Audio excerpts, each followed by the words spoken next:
Yung electorate, wala silang choices eh. No? 80% ng mga kandidato, dynasties eh. So ano pang pipilian nila? No? Tapos yung education system natin, sino bang gumawa ng education system? Yung mga botante ba? Hindi. Right. Gobyerno rin eh. Diba? Halimbawa, sa ating curriculum, meron bang dictatorship na nakapaloob? Wala. Meron bang EDSA na nakapaloob? Wala. So yung napakahalagang mga moments yan, pero hindi yan kasama. Just an example. Diba? Kaya nga, tayo yung pinakamataas ang learning poverty sa buong mundo, 91% according to the World Bank.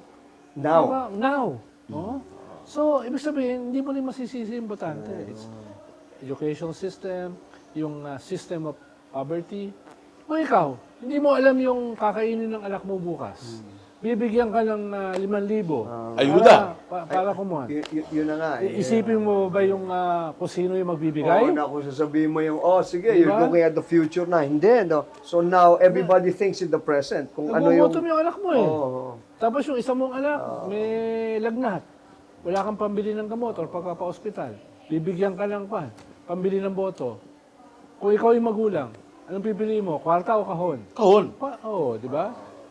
Yan yung problema. Kaya Yan yung hindi problema talaga. Yes, part ng problema yung mga botante, pero mas malaking bahagi ng problema is the system of corruption. The system of corruption and the Political system of leadership.